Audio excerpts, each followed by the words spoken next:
उत्तर प्रदेश में 52,000 से ज्यादा कर्मचारियों के वेतन पर अब संकट आ खड़ा हुआ है। सरकार के द्वारा जारी दिशा निर्देशों के बावजूद भी अभी 52,000 से ज्यादा सरकारी कर्मचारियों अपने आय का ब्यौरा सरकार को नहीं दिया है। अगर सोमवार तक ये आय का ब्यौरा नहीं दिया जाता है तो ऐसे सभी कर्मचारियों का वेतन यानी कि सितंबर महीने का वेतन रोक लिया जाएगा। इन सभी सरकारी कर्मचारियों को मानव संपदा पोर्टल पर अपनी चल और अचल संपत्ति का ब्यौरा सरकार को देना है, लेकिन 52,000 से ऐसे सरकारी कर्मचारी हैं जिन्होंने अभी तक सरकार को अपनी चल और अचल संपत्ति का ब्यौरा नहीं दिया है। अब इसको लेकर लोगों की क्या राय है, इस वीडियो में जानते हैं।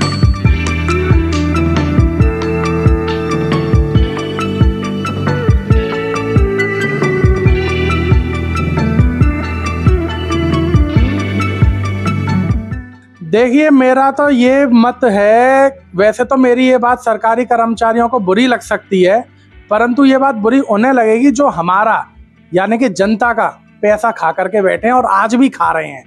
उन्हें किसी सरकार से डर नहीं लगता, उन्हें किसी से डर नहीं है। यदि उनके मन में ये भय होता कि सरकार के पास हमारा पूरा डाटा पहले से ही मौजूद है तो वो अपना डाटा ब्यौरा उसमें दर्ज करते।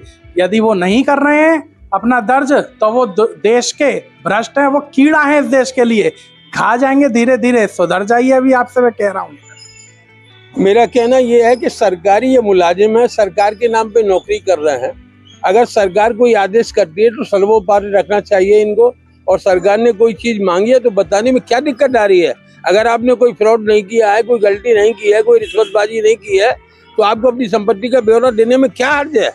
सबसे पहले सरकार के आदेश का पालन करना चाहिए। हम जिसके यहाँ नौकरी कर रहे हैं, जिसकी नौकरी कर रहे हैं, हम उसके आदेश का पालन नहीं कर रहे, भाई नौकरी है कहाँ, हम किस मतलब के नौकर हैं। सरकार का ये जो फैसला आया है ये पूरी रूप से जनता के हित में, जनता के न्याय के लिए और जनता के जो सपने हैं सरकार के लिए, उसकी योजनाओं के लिए, हमारे रेवेन्यू कैसे बढ़े उसके लिए, कुल मिला के ये जनता का सपनों का साकार करने का फैसला है। जो कर्मचारियों को, सरकारी कर्मचारियों को पूर्ण रूप से मानना चाहिए। अगर वो नहीं मानते हैं तो ये एक तरह का जनता के साथ और सरकार के साथ अपराध कर रहे हैं, उन पर मुकदमा लिखा जाना चाहिए और जेल जाना चाहिए। सरकारी संपत्ति सरकार कर्मचारी से लेना चाहिए।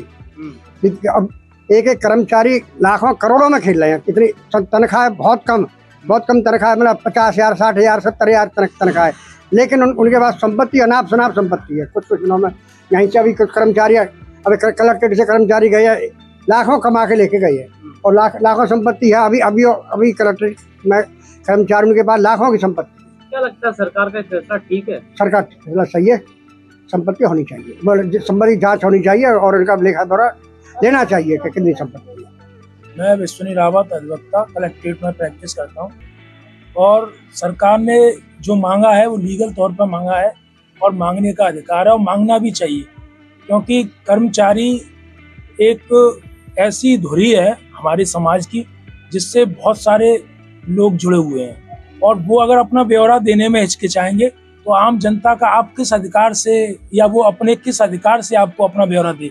एक आम आदमी जब चालान कटता है उसका मोटरसाइकिल का, तो वो अपने सारे कागज डॉक्यूमेंट दिखाता है और वो नहीं दिखा पाता है तो चालान कटता है। इसी तरीके से कर्मचारी को भी अपनी आय का विवरण देना चाहिए। अगर वो नहीं दे रहा है तो कहीं ना कहीं वो दोषी है या वो किसी बड़े घपले का शिकार है। या इस कदम से भ्रष्टाचार को कहीं ना कहीं रोकेगी। इस कदम से योगी जी की बहुत अच्छी सरकार चल रही है और जिस तरीके से वो ताबड़तोड़ अराजक तत्वों के खिलाफ फैसले ले रहे हैं उससे समाज में सुधार आ रहा है और उन्होंने अपने महकमे को भी उसमें सम्मिलित किया है। कर्मचारी जो भ्रष्टाचार कर रहे हैं उनके ऊपर अंकुश लगेगा। इससे ये एक सराहनीय कदम है। मैं सरकार को बधाई देता हूँ इस कदम। सरकारी कर्मचारियों के पोर्टल पर आय की संपत्ति का ब्यौरा देने के पीछे सरकार का तर्क दिया जा रहा है कि वो भ्रष्टाचार पर लगाम लगाएंगे। इस वीडियो में आपने जाना कि बहुत से लोगों ने सरकारी कर्मचारियों की जो संपत्ति है, जिन्होंने गलत तरीके से अर्जित कर रखी थी, उससे भ्रष्टाचार पर लगाम लगेगी। मैं हरिकांत शर्मा, न्यूज़ 18 आगरा।